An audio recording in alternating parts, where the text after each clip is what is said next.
ಮೂಲತಃ ನಮ್ಮ ಕೈಗೆ ಬಂದಿರುವಂಥದ್ದು ರಾಯಚೂರು ಜಿಲ್ಲೆಯಿಂದ.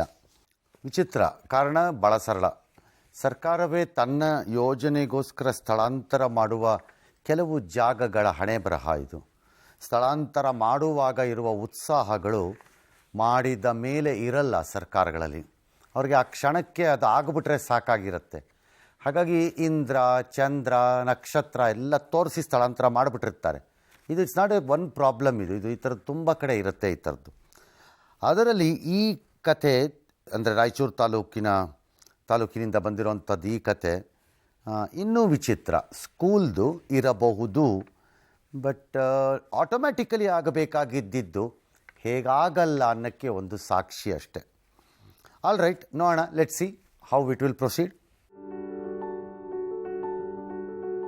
ರಾಯಚೂರು ತಾಲೂಕಿನ ಸ್ಥಳಾಂತರಗೊಂಡ ತಲಮಾರಿ ಗ್ರಾಮದ ಸರ್ಕಾರಿ ಪ್ರೌಢಶಾಲೆ ಒಂದು ಮಾದರಿ ಶಾಲೆಯಾಗುವ ಎಲ್ಲಾ ಲಕ್ಷಣ ಹಾಗೂ ಸಾಧ್ಯತೆಗಳನ್ನು ಹೊಂದಿತ್ತು.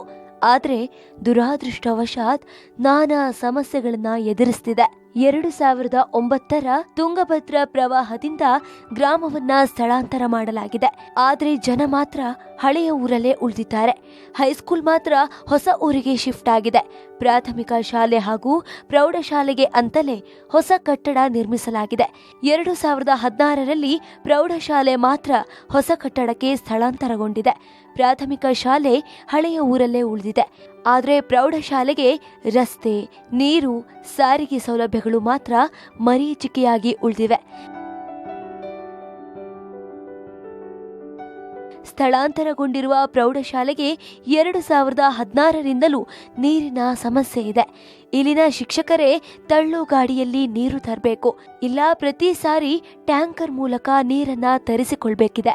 ಕುಡಿಯಲು, ಬಿಸಿ ಊಟ, ಶೌಚಾಲಯ ಹಾಗೂ ಇತರೆ ಬಳಕೆಗೆ ನೀರಿನ ಸಮಸ್ಯೆ ತೀವ್ರವಾಗಿದೆ. ಹೈಸ್ಕೂಲ್ನಲ್ಲಿ ಒಟ್ಟು 330 ವಿದ್ಯಾರ್ಥಿಗಳು ಓದುತ್ತಿದ್ದು, ನೀರಿನ ಸಮಸ್ಯೆ ಮಕ್ಕಳು, ಶಿಕ್ಷಕರನ್ನ ಕಾಡ್ತಾ ಇದೆ. ನೀರಿಗಾಗಿ ಕೊರೆಸಿದ ಬೋರ್ವೆಲ್ ಫೇಲ್ ಆಗಿದೆ. ಮಕ್ಕಳು ಮನೆಯಿಂದ ಕುಡಿಯಲು ತರುವ ನೀರು ಸಾಕಾಗೋದಿಲ್ಲ. ಹೀಗಾಗಿ ನೀರಿನ ಸಮಸ್ಯೆ ಬಗೆಹರಿಯಲು ಪರ್ಯಾಯ ವ್ಯವಸ್ಥೆಯನ್ನೇ ಮಾಡಬೇಕಿದೆ. ತಲಮಾರಿ ಗ್ರಾಮದ ಸರ್ಕಾರಿ ಪ್ರೌಢಶಾಲೆಯ ಸುಮಾರು 330 ವಿದ್ಯಾರ್ಥಿಗಳ ನೀರಿನ ದಾಹ ನೀಗಿಸುವ ಪ್ರಾಮಾಣಿಕ ಪ್ರಯತ್ನ ನಮ್ಮದು. ಕ್ಯಾಮರಾಮನ್ ಯಲ್ಲಪ್ಪ ಜೊತೆ ವಿಜಯ್ ಜಾಗಟಗಲ್, ಪಬ್ಲಿಕ್ ಟಿವಿ, ರಾಯಚೂರು. ವಿದ್ಯಾರ್ಥಿಗಳಾದಂಥ ವಿನೋದ್ ಯಾರಪ್ಪ? ನೀನು ನರೇಶ್, ನೀವಿಬ್ಬರು ಪೋಷಕರ? ಇಬ್ಬರು. ನಿಮ್ಮ ಹೆಸರು ಒಬ್ರು ಲಕ್ಷ್ಮಣ್, ಅವ್ರು ಲಕ್ಷ್ಮಣ್ ಸರ್, ನಾನು ತಿಪ್ಪಣ್ಣ. ಪೋಷಕರು ನೀವು ಬಂದು ಏನ್ ಮಾಡ್ತೀರಿ? ಇಲ್ಲ ಸರ್, ನಮ್ಗೆ ಬಂದ್ರಿ ನೀವಿಬ್ರು? ಸರ್, ನೀವಿಬ್ರು ಏನ್ ಮಾಡ್ತೀರಿ ಸರ್? ವಿದ್ಯಾರ್ಥಿಗಳಿಗೆ ಹಿಂಗೆ ಸರ್, ನಮ್ಮ ಮಕ್ಕಳಿಗೆ ನೀರಿನ ತೊಂದರೆ ಆಗ್ಬಿಟ್ಟೈತೆ. ಅದಕ್ಕೆ ನೀವು ಬಂದು ಈಗ ಏನ್ ಮಾಡಕ್ಕಾಗತ್ತೆ ನಿಮ್ಮ ಕೈಯಲ್ಲಿ? ನೀವು ಯಾಕೆ ಬರಕ್ ಹೋದ್ರಿ? ತಮ್ಮ ಆಶ್ರಯದಲ್ಲಿ ತಾವು ಏನಾದ್ರು ಅವೆಲ್ಲ ಕತೆ ಬಿಡ್ರೆ ರೀ. ನಾನು ಇಂಥವು ತುಂಬಾ ನೋಡ್ಬಿಟ್ಟಿದ್ದೀನಿ ಈ ತರ ಸ್ಟೋರಿಗಳನ್ನ. ನೀವುಗಳೇನು ಜವಾಬ್ದಾರಿ ತಗೊಳಲ್ಲ ಊರಿನಲ್ಲಿ. ತಗೊಂಬಿಟ್ಟು ಇನ್ನೊಬ್ಬರ ಮೇಲೆ ಪುಕ್ಕಟೆ ಎತ್ತಾಕ್ಬಿಟ್ಟು ಮಜಾ ನೋಡ್ತಾ ಇರ್ತೀರಿ. ಹಾಗಾದ್ರೆ ಊರ್ನವ್ರು ಏನ್ ಕಡ್ದಿದ್ದೀರಿ ಹೇಳ್ರಪ್ಪ ಫಸ್ಟ್. ನಾನು ಆ ಊರಲ್ಲಿ ಎಷ್ಟು ಜನ ಇದ್ದಾರೆ? ಸುಮಾರು 4,000 ಜನ ಇದ್ದಾರೆ. 4,000 ಜನ. ಯೋಗ್ಯತೆ ಇಲ್ವಾ 4,000 ಜನದ ಒಂದು ಊರಿಗೆ? ತಮ್ಮ ಊರಿನ ಮಕ್ಕಳು ಓದ್ತಿರೋ ಸ್ಕೂಲಿಗೆ ವ್ಯವಸ್ಥೆ ಮಾಡ್ಕೋಬೇಕು ಅನ್ನೋ ಯೋಗ್ಯತೆ ಇಲ್ವಾ ಅವ್ರಿಗೆ? ಏಕೆ? ಅದಕ್ಕೆ ನೀವು ಇವ್ರ ಜೊತೆ ಬಂದ್ಬಿಟ್ಟು ಇನ್ನೊಬ್ಬರ ಮೇಲೆ ಎತ್ತಾಕ್ಬಿಟ್ಟು ಮಜಾ ನೋಡ್ತೀರಾ ಈಗ? ಆಗಿಲ್ಲ ಸರ್. ಮತ್ತೆ ಸರ್ಕಾರನೇ ಮಾಡ್ಬೇಕೆಲ್ಲ, ಅವ್ರು ಮಾಡ್ಬೇಕು. ಇಲ್ಲ ಸರ್, ಸರ್ಕಾರ ಮಾಡ್ಬೇಕು ಸರ್, ಆದ್ರೆ ವ್ಯವಸ್ಥಿತವಾಗಿ ಮಾಡಿದ್ರೆ ಚೆನ್ನಾಗಿರುತ್ತೆ ಸರ್. ನೀವ್ ಯಾಕೆ ಮಾಡ್ತಿಲ್ಲ ಹೇಳಿ? ಊರ್ನವ್ರೇನ್ ಕಡಿತಾ ಇದ್ದೀರಿ? ಅಲ್ಲ ಸರ್, ಅಲ್ಲಿ ನೀರಿನ ಸೋರ್ಸ್ ಇಲ್ಲ. ಮಾಡ್ಬೇಕಾಗಿ ಸೋರ್ಸ್ ಈಗ ಅವ್ರಿಗೆ ಎಲ್ಲಿ ಬರುತ್ತೆ? ಸರ್ಕಾರಕ್ಕೆ ಸೋರ್ಸ್ ಇಂದ. ಆಲ್ ರೈಟ್, ಎಲ್ಲಿಂದ ಬರುತ್ತೆ ಸರ್ಕಾರಕ್ಕೆ ಸೋರ್ಸ್? ಅದಕ್ಕೆ ಬೇರೆ ಅವ್ರೇನು ಮೇಲಿಂದ ಆಕಾಶದಿಂದ ತರ್ತಾರ? ಇಲ್ಲ ಸರ್. ಮತ್ತೆ ಎಲ್ಲಿಂದ ತರ್ತಾರ ಅವರು? ಬೇರೆ ಕಡೆಯಿಂದ. ಎಲ್ಲಿಂದ? ಬೇರೆ ಕಡೆ ಅಂದ್ರೆ ಎಲ್ಲಿಂದ? ಹಿಮಾಲಯ ಪರ್ವತನ? ಇಲ್ಲ ಸರ್. ಮತ್ತೆ ಎಲ್ಲಿಂದ? ಅಲ್ಲೇ ತುಂಗಭದ್ರಾ ನದಿ ಹರಿತದೆ ಸರ್. ಎಷ್ಟು ದೂರ? ಒಂದು 3 ಕಿಲೋಮೀಟರ್ ಆಗುತ್ತೆ. ಕರೆಕ್ಟ್. ಅದನ್ನ ಸರ್ಕಾರ ಮಾಡ್ಬೇಕಲ್ಲ? ಕರೆಕ್ಟ್. ಅವ್ರಿಗೂ ಮಾಡಕ್ಕಾಗತ್ತೆ. ಇಲ್ಲ ಸರ್, ಅದು ಕೂಡ ಮಾಡಿದೆ. ನಿಮಗಾಗಲ್ಲ. ನೀವ್ ಏನು ಮಾಡಿದ್ದೀರಿ? ಊರ್ನವರು ಸ್ಕೂಲ್ಗೆ ಹೇಳಿ. ಸರ್ಕಾರದ ಮನೆ ಹಾಳಾಗೋಗ್ಲಿ, ಆಮೇಲೆ ಮಾತಾಡ್ತೀನಿ. ನೀವೇನ್ ಮಾಡಿದ್ದೀರಿ ಹೇಳಿ? ನೀವು ಊರ್ನವ್ರು ನನ್ನ ಸ್ಕೂಲ್ಗೆ ಏನಾಗಬೇಕು, ನನ್ನ ಊರಿನ ಮಕ್ಕಳುಗಳು ಇಲ್ಲಿ ಓದ್ತಾ ಇರೋದು, ಅಫ್ಕೋರ್ಸ್ ಸರ್ಕಾರ ಮಾಡಬೇಕು, ಮಾಡಬಾರ್ದು ಅಂತ ಹೇಳಿಲ್ಲ. ಬಟ್ ಅವ್ರ ಜೊತೆಗೆ ನಾವೇನು ಮಾಡಬಹುದು ಅನ್ನೋ ಪ್ಲ್ಯಾನನ್ನು ನೀವು ಮಾಡಿದೆ. ಅಲ್ಲಿ ಯಾವುದೋ ಒಂದು ಕುಲಿಗೆಟ್ಟೋಗಿರೋ ಕಚಡ ಒಂದು ಅದೇನೋ SDM ಅಂತ ಮಾಡಿಕೊಂಡು ಕಾಪಿ ಕುಡ್ಕೊಂಡು ಬೋರ್ಡ್ ಹಾಕೊಂಡು ಓಡಾಡಕ್ಕೆ ಕೆಲಸ ಬರ್ದೇ ಇರೋ. ಇಲ್ಲ ಸರ್, SDM ನನಗೂ ಸಾಕಾಗಿದೆ ಇದನ್ನೆಲ್ಲ. ಗ್ರಾಮ ಪಂಚಾಯತ್ ಅವರಲ್ಲಿ ಎಲ್ಲ ವ್ಯವಸ್ಥೆ ಮಾಡಿದ್ದಾರೆ ಸರ್. ಇಲ್ಲ ಅಂತೇಳಿ ಹೇಳ್ತಕ್ಕೆ ಇಲ್ಲ ಸರ್, ಎಲ್ಲರೂ ಕೂಡ ಮಾಡಿದ್ದಾರೆ ಸರ್. ಸಿ ಯಾರು ಮಾಡಿರೋದು, ಏನು ಮಾಡಿದಿರಿ? ಇಲ್ಲ ಸರ್, ಅಲ್ಲಿ ನೀರಿನ ಸಲುವಾಗಿ ಈಗ ನಾಳೆ ನೀರು ಕೊಡಿಸ್ತೀನಿ, ಆ ಸ್ಕೂಲ್ ಹೆಂಗೆ ಇಟ್ಕೋತೀನಿ ಅಂತ ನೋಡ್ತೀನಿ. 6 ತಿಂಗಳಾದ್ಮೇಲೆ ಕಳಿಸ್ತೀನಿ ಅಲ್ಲ ನಮ್ಮ ಹುಡುಗರನ್ನ. ಸರಿಯಾಗಿ ಇಟ್ಕೊಳ್ಳೋದೇ ಇದ್ರೆ ನಾನೇ ಪೈಪ್ ಕತ್ತರಿಸ್ತೀನಿ, ಹೇಳಿದ್ದೀನಿ. ಈಗ ಗ್ಯಾರಂಟಿ ಹೇಳಿದ್ದೀನಿ, ನೋಡ್ತಾ ಇರಿ.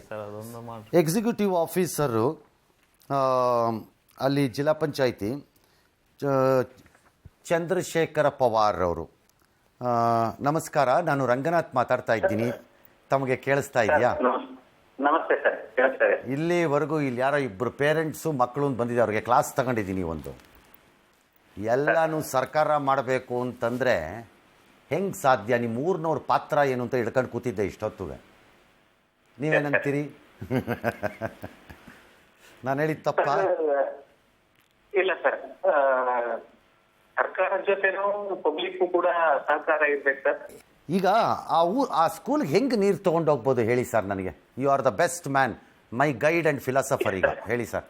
ಈಗ ಆ ಊರಿಗೆ, ಆ ಸ್ಕೂಲ್ಗೆ ನೀರಿಲ್ಲ ಅಂತ ಇಲ್ಲ ಸರ್. ಸ್ಕೂಲಿಗೆ ಇದೆ ಸರ್, ಬಟ್ ಅದು ಓಲ್ಡ್ ಇದೆಯಲ್ಲ ಸರ್, ಅದಕ್ಕೆ HVS ವಾಟರ್ ಬೇಕು ಅಂತ ಅಲ್ಲಿ ಬೇಡಿಕೆ ಇರೋದು ನನಗೆ ಗೊತ್ತಿದೆ ಸರ್. ಓಕೆ. ಬಟ್ ಅಲ್ಲಿ ಲೋಕಲ್ ಸೋರ್ಸ್ ಇಂದ ಆ ವಿಲೇಜ್, ಓಲ್ಡ್ ವಿಲೇಜ್ ಸಲ್ಮಾಡಿ ಅಂತಿದೆ ಸರ್, ಅದು ನಡೀತಾ ಇದೆ ಸರ್ ಅಲ್ಲಿ. ಓಕೆ. ಈಗ ಒಂದು 1000 ಲೀಟರ್ದು ಒಂದು ಟ್ಯಾಂಕ್ ಇದೆ ಸರ್. ಈಗ ಅದಕ್ಕೋಸ್ಕರ ಈಗ ಅದು ಪರ್ಮನೆಂಟ್ ಆಗ್ಲಿಕ್ಕೆ ಒಂದು 5000 ಲೀಟರ್ 10,000 ಲೀಟರ್ದು ಒಂದು ಟ್ಯಾಂಕ್ ಮಾಡ್ಕೊಂಡ್ರೆ ಒಂದು ವೀಕ್ ಕೆಲವೊಂದ್ಸಲ ಆಗ 5000 ಲೀಟರ್ಸ್ ಟ್ಯಾಂಕ್ ಹಾಕ್ಕೊಂಡ್ರೆ ಆಗ ಸಮ್ಮರಲ್ಲೂ ಪ್ರಾಬ್ಲಮ್ ಸಾಲ್ವ್ ಆಗುತ್ತಾ? ಹೌದು ಸರ್. ಈಗ ಅಂದ್ರೆ ನಾವು ಕೆಲವೊಂದ್ಸಲ ಟ್ಯಾಂಕರ್ ಮುಖಾಂತರ ಆದ್ರೂ ಒಟ್ಟಿ ತುಂಬಿಸಿದ್ರೆ ಅದು ಒಂದು ವೀಕ್ ವರೆಗೆ ಆಗ್ಬಹುದು ಸರ್, ಹಂಗೇನಾದ್ರು. ಸೊ ಈ ಸ್ಕೂಲ್ನವ್ರದ್ದು ಮಕ್ಕಳದ್ದು ನನ್ನ ಮಕ್ಕಳನ್ನ ಬೈಯಲ್ಲ ಯಾವತ್ತೂ, ಯಾಕಂದರೆ ಮಕ್ಕಳನ್ನ ಬೈದಿದ್ದರಿಂದ ಪ್ರಯೋಜನ ಇಲ್ಲ. ಅವುಗಳನ್ನ ಬರೀ ಡಿಸಿಪ್ಲಿನಲ್ಲಿ ಇರಪ್ಪ ಅಂತ ಬೈಬೋದು ಅಷ್ಟೇ ಮಕ್ಕಳಿಗೆ, ಅವಕ್ಕೆ ಇನ್ನೇನು ಹೇಳೋಕ್ಕಾಗಲ್ಲ ನನ್ನ ಕೈಯಲ್ಲಿ. ಸೊ ಈಗ ಈ ಊರಿನ ಸ್ಕೂಲ್ಗೆ ನೀರಿದೆ, problem is continuous supply of water ಇಲ್ಲ. ಅಂದರೆ ಸಮ್ಮರಲ್ಲಿ ಮಾತ್ರ ಇರಲ್ವಾ, ಯಾವ ಸೀಸನಲ್ಲೂ ಪ್ರಾಬ್ಲಮ್ ಎನಿ ಪೈಪ್ಲೈನ್ ಪ್ರಾಬ್ಲಮ್ ಆಗಿ? ಸರ್ ಪೈಪ್ಲೈನ್ ಪ್ರಾಬ್ಲಮ್ ಅಂದ್ರೆ ಸರ್, ಮಲ್ಟಿ ವಿಲೇಜ್ ಸ್ಕೀಮ್ ಇರೋದ್ರಿಂದ ಅದು 3-4 ವಿಲೇಜ್ ಹಾಕೊಂಡು ಅಲ್ಲಿಗೆ ಬರ್ಬೇಕು ಸರ್. ಸಪ್ಲೈ ಇದ್ದಾಗನು ಕೂಡ ಪಕ್ಕದ ವಿಲೇಜ್ನವರು ಸ್ವಲ್ಪ ಜಾಸ್ತಿ ವಾಲ್ ಬಂದ್ ಮಾಡ್ಕೊಂಡು ಇದು ಮಾಡ್ಕೊಂಡಾಗ ಆ ರೀತಿ ಕೆಲವೊಂದ್ಸಲ ಸಮಸ್ಯೆ ಆಗ್ತದೆ ಅಂತ ನನ್ ಗಮನಕ್ಕಿದೆ ಸರ್. ಅದನ್ನ ಅವಾಯ್ಡ್ ಮಾಡ್ಲಿಕ್ಕೆ ಕೂಡ ಪ್ಲಾನ್ ಮಾಡ್ಕೊಂಡಿದ್ದೀನಿ ಸರ್. ಮುಂದಿನ ದಿನದಲ್ಲಿ ಅದು ಆಗ್ಲಾರ್ದಂಗೆ. ಸೊ ಈಗ ಹಂಗಾದ್ರೆ ಈಗ ನನ್ನ ಫೈನಲ್ ಅನಾಲಿಸಿಸ್ ಏನು ಅಂದ್ರೆ ಅಲ್ಲಿ ವ್ಯವಸ್ಥೆ ಇದೆ, we need to streamline it ಅಷ್ಟೇ ಹಂಗಾರೆ. Yes sir. ಅಲ್ವಾ? ಸರ್. ಓಕೆ, ಈಗ ನಾವ್ ಏನ್ ಮಾಡೋಣ ಅಂತೀರಿ ಮುಂದಕ್ಕೆ ಹಂಗಾರೆ? ಏನಿಲ್ಲ ಸರ್, ಅದು ಇರೋ ಇಶ್ಯೂನ ನಾನು ಟೆಕ್ನಿಕಲ್ ಅಂದ್ರೆ ವಾಟರ್ ಇದೆ, ಪೈಪ್ಲೈನ್ ಇದೆ ಸರ್, ಬಟ್ ಲೈಟ್ ಕೆಲವೊಂದು ಸಣ್ಣ ಟೆಕ್ನಿಕಲ್ ಏನ್ ಇಶ್ಯೂ ಇದೆ ಸರ್, ಅದನ್ನ ಸರಿ ಮಾಡ್ತೀನಿ sir. So nice of you. ಖಂಡಿತ ಸರ್. ನಾವು ಕೂಡ ಹಳ್ಳಿಯಲ್ಲಿ ಪೂರಾ ಬ್ಯಾಕ್ವರ್ಡ್ ಹಳ್ಳಿಗಳಲ್ಲಿ ನಾವು ಓದಿದವರು ಸರ್. ಅಲ್ಲಿ ಸಮಸ್ಯೆ ಅಂತ ನಮ್ಗೆ ಗೊತ್ತಿದೆ ಸರ್. ನಾವು ಪೂರಾ ಗ್ರಾಮೀಣ ಮಟ್ಟದಿಂದ ಬಂದಿರೋದ್ರಿಂದ ನಮ್ಗೆ ಅರ್ಥ ಆಗುತ್ತೆ. ಹಾಗಿದ್ರೆ ನಿಮಗೆ ನಾನು ಕೈ ಮುಗಿದು ಕೇಳ್ಕೊತೀನಿ, ಇದೊಂದು ಸಾಲ್ವ್ ಮಾಡಿಕೊಟ್ಬಿಡಿ. Thank you sir. ಇಲ್ಲ ಸರ್, ಖಂಡಿತ ಸರ್. ದೇವ್ರು ನನಗೆ ನಿಮ್ಮಂತ ಒಳ್ಳೆ ಮನಸ್ಸಿನ ಜನರನ್ನು ಕೊಟ್ಟಿರೋದೇ ನನ್ನ ಸೌಭಾಗ್ಯ ಅಷ್ಟೇ. Thank you. ಈಗ ಅಲ್ಲಿ ನೀರು ಇದೆಯೇನ್ರೋ? ಪೈಪ್ಲೈನ್ ಇದೆಯಾ? ಹೇಳ್ತಿದಾರೆ ಪಾಪ ಅವರು. ಬರ್ತಾ ಇಲ್ಲ ಸರ್, ನೀರು ಬರ್ತಾ ಇಲ್ಲ ಸರ್. ಅದೇ ಅವ್ರು ಹೇಳೋದೇನು, ನೀರು ಬಿಟ್ಟಾಗ ಅಕ್ಕಪಕ್ಕದವ್ರು ತಿರುಗಿಸ್ತಾರ, ಅದಕ್ಕೆ ಯಾರಪ್ಪ ಜವಾಬ್ದಾರರು? ನಾವಾ? ಮತ್ತೆ ಹೆಂಗದನ್ನ ನಾವು ಅಲ್ಲಿ ಪೊಲೀಸ್ ಹಾಕಕ್ಕಾಗತ್ತಾ ನಾವೀಗ ಅದಕ್ಕೆ? ಅವರು 9 ಹಳ್ಳಿಗಳಿಗೆ ಸಪ್ಲೈ ಮಾಡ್ತಾರೆ ಸರ್ ನೀರು. ಏನು ಮಾಡಕ್ಕಾಗಲ್ಲ, ಅದು ಸ್ಕೀಮ್. ಅದು ಸ್ಕೀಮ್ ಒಳ್ಳೆ ಸರ್. ನಿಮ್ ಸ್ಕೂಲ್ಗೆ ಅಂತ ಪೈಪ್ಲೈನ್ ಹಾಕಕ್ ಆಗಲ್ಲ. ಆದ್ರೂ ಕೂಡ ತಂದವರೇ ಸರ್, ಆದ್ರೂ ಕೂಡ ಪೈಪ್ಲೈನ್ ತಂದವರೇ ಸರ್. ಇರ್ರಿ ನೀವಿಬ್ರು ಸುಮ್ನೆ. Okay, thank you. ನೀವ್ ಹೇಳಮ್ಮ, ಈಗ ಏನಾಗ್ಬೇಕು? ನೀರು ಸರ್. ಕರೆಕ್ಟ್. ಹೆಂಗೋ ನನ್ನ ಕೈಲಿ ಏನಿದೆ ಅದರಲ್ಲಿ? ಈಗ ನಾನು ಅದು ಬಂದು ತಿರುಗಿಸೋದು ನಿಲ್ಸಕ್ಕಾಗತ್ತಾ ನನ್ನ ಕೈಗೆ? ಮತ್ತೇನು ಮಾಡೋದು? ವ್ಯವಸ್ಥೆ ಮಾಡಬೇಕು. ಬೋರ್ ಆಗ್ಲಿಲ್ಲ, ಅವರೇ ಹೇಳ್ತಾ ಇದಾರಲ್ಲ ಪಾಪ, ಫೇಲ್ ಆಯ್ತು ಅಂತ. 2 ಫೇಲ್ ಆಗಿದೆ. ಮತ್ತೆ ಅವ್ರು ಇನ್ನೇನು ಮಾಡೋದು? ಇನ್ನೆಷ್ಟು 20 ಹಾಕಿದ್ರು ಅದೇ ಆಗತ್ತಲ್ಲ ಹಂಗಾರೆ. ಒಂದು ಕೆಲಸ ಮಾಡೋಣ, ನಾನು ಪರ್ಮನೆಂಟ್ಲಿ ನಿಮ್ಮದು ಪೈಪಲ್ಲಿ ನಿಮಗೆ ನೀರು ಬರುತ್ತೆ ಅಲ್ಲಿಂದ ಅಂತ ಹೇಳಿ ಮಾಡ್ಸಕ್ಕೆ ನನ್ನ ಕೈಲಿ ಆಗಲ್ಲ. ಸುಳ್ಳು ಹೇಳೋಕ್ಕಾಗಲ್ಲ ನನ್ನ ಕೈಲಿ. ಅವ್ರಿಗೆ ರಿಕ್ವೆಸ್ಟ್ ಮಾಡ್ಕೊಂಡಿದ್ದೀವಿ. ಈಗ ಅಲ್ಲಿ ಒಂದು ಹೆವಿ ಕೆಪಾಸಿಟಿದು ಒಂದು ಟ್ಯಾಂಕ್ ಹಾಕ್ಸೋಣ. ಅರ್ಥ ಆಯ್ತಾ? ಅಟ್ಲೀಸ್ಟ್ ನೀರು ಬಂದಾಗ್ಲಾದ್ರೂ ಆ ಟ್ಯಾಂಕಲ್ಲಿ ಇರಲಿ, ಸ್ಟಾಕ್ ಆಗುತ್ತೆ ಸರ್. ಗೊತ್ತಾಯ್ತಲ್ವಾ? ಆಗ್ಲಾದ್ರೂ ಯಾವತ್ತೋ ಒಂದಿನ ಸಮಸ್ಯೆ ಆಗ್ಬೋದು, ಆಗ್ಲೂವೆ ಅಟ್ಲೀಸ್ಟ್ ಇಷ್ಟೊಂದು ಸಮಸ್ಯೆ ಆಗ್ಲಿಕ್ಕಿಲ್ಲ, ಕಡಿಮೆ ಆಗುತ್ತೆ ಸರ್. ಕಡಿಮೆ ಆಗುತ್ತೆ. ಕರೆಕ್ಟ್, ಒಪ್ಕೋತೀನಿ ನಾನು. ಅರ್ಥ ಆಯ್ತಾ? ಅದನ್ನ ಮಾಡೋಣ ಅದನ್ನ. ಬಟ್ ಈಗ ತಕ್ಷಣಕ್ಕೆ ಒಂದು ಕೆಲಸ ಮಾಡೋಣ, ಮಕ್ಕಳಿಗೋಸ್ಕರ ಅಲ್ಲೊಂದು ಟ್ಯಾಂಕ್ ಮಾಡಿಸೋಣ, ಆಯ್ತು ಸರ್. ಒಂದು ದೊಡ್ಡ ಕೆಪಾಸಿಟಿ ಇದು. ಅಂದ್ರೆ ಈಗ 1,000 ಇದ್ರೆ 5,000ಕ್ಕೆ ಮಾಡಿಸೋಣ. ಮಾಡಿಸಿದ್ರೆ ಆಗೇನಾಗುತ್ತೆ, ಅಟ್ಲೀಸ್ಟ್ ಅದು ಬಂದಾಗ್ಲಾರು ತುಂಬಿಕೊಂಡಿರಲಿ. Stock ನಿಮ್ಗೆ ಒಂದು 3-4 ದಿನಕ್ಕೆ ಸಮಸ್ಯೆ ಆಗಲ್ಲ. 3-4 ದಿನದಲ್ಲಿ ಇನ್ನೊಂದ್ಸರಿ ಯಾವಾಗಲೂ ಬರುತ್ತೆ ನೀರು. ಮತ್ತೆ ಬರುತ್ತೆ. ಗೊತ್ತಾಯ್ತಾ? ಹೌದು. ಯಾವ್ಯಾವ್ದೋ ಊರ್ನವ್ರು ತಿರುಗಿಸ್ಕೋತಾರೆ ಅನ್ನೋದಕ್ಕೆ ನಾನು ಬಂದಲ್ಲಿ ಪೊಲೀಸ್ನಂತರ ನಿಂತ್ಕೊಳಕ್ಕಾಗಲ್ಲ. ಆಗಲ್ಲ ಸರ್. ಅಲ್ಲ ಎಲ್ಲ ಹಳ್ಳಿಗೂ ಬೇಕು ಸರ್, ನೀರು ಬೇಕು. ಎರಡನೇದು, ಆ ಸ್ಕೂಲಿಗೆ ವಾಪಸ್ ಹೋಗಿ ಪೇರೆಂಟ್ಸ್ನೆಲ್ಲ ಒಂದು ಮೀಟಿಂಗ್ ಕರೆದ್ಬಿಟ್ಟು, ಅಲ್ಲಿ ಪೇರೆಂಟ್ಸ್ ಮೀಟಿಂಗ್ ಮಾಡ್ತಾರಲ್ಲ ಟೀಚರ್ಸ್ ಪೇರೆಂಟ್ಸ್, ಆವಾಗ ಇದನ್ನು ಹೇಳಿ ನೀರನ್ನು ಉಳಿಸೋದು ಹೇಗೆ, ಖರ್ಚಾಗದಂಗೆ, ಅಥವಾ ಈಗ ಅಲ್ಲಿ ಟಾಯ್ಲೆಟ್ಟು ಶೌಚಾಲಯ ಇರುತ್ತಲ್ಲ ಅದನ್ನು ಈ ಎಕ್ಸ್ಟ್ರಾ ನೀರು ನಮಗೆ ಸಿಗೋದ್ರಿಂದ ಕ್ಲೀನಾಗಿ ಇಟ್ಕೊಳ್ಳೋದು ಹೇಗೆ ಅನ್ನೋದನ್ನು ನೀವಿಬ್ಬರು ಹೋಗಿ ಹೇಳಬೇಕು. ಹೇಳ್ತೀವಿ. ಚೆನ್ನಾಗಿ ಓದಿ ಆ ನೀರಿನ ವ್ಯವಸ್ಥೆನ ನಾನು ಮಾಡಿಸ್ಕೊಡ್ತೀನಿ. ಬಟ್ ಬೋರ್ ಹಾಕ್ಸಿದ್ರೆ ವರ್ಕ್ ಆಗಲ್ಲ ಮೋಸ್ಟ್ಲಿ. ಅದಕ್ಕೆ ಟ್ಯಾಂಕ್ ಕೆಪಾಸಿಟಿನೇ ರೈಸ್ ಮಾಡಿ ಏನು ಮಾಡೋಕ್ಕಾಗತ್ತೋ ಅದು ಮಾಡೋಣ. ಗೊತ್ತಾಯ್ತಾ? ಊರಿನವ್ರು ಮಾತ್ರ ಇಂಟ್ರೆಸ್ಟ್ ತೊಗೋಬೇಕು, ನಿಮ್ಮ ಸ್ಕೂಲು ನಮ್ಮ ಊರು ಅನ್ನೋದನ್ನು. ಆ ಊರಿನ ಜನ ಯಾರು ದೊಡ್ಡವರಾಗಿ ಬೆಂಗಳೂರಿಗೋ ಮದ್ರಾಸ್ಗೋ ಬಾಂಬೆಗೋ ಅಮೆರಿಕಕ್ಕೋ ಹೋಗಿದ್ದೀರಿ, ಅವರು ಆಸಕ್ತಿ ತೊಗೊಳ್ಳಿ, ಒಂದು ಸ್ವಲ್ಪ ತೊಗೊಳ್ಳಿ ಆಸಕ್ತಿಗಳನ್ನು. ಇಲ್ಲಿ 100% ರಿಸಲ್ಟ್ ಅಂದರೆ ಗ್ರೇಟ್, ಅದು ವೆರಿ ಗುಡ್, ಅದು ಚೆನ್ನಾಗಿ ಮಾಡಿ ಅಷ್ಟೇ. ಗೊತ್ತಾಯ್ತಾ?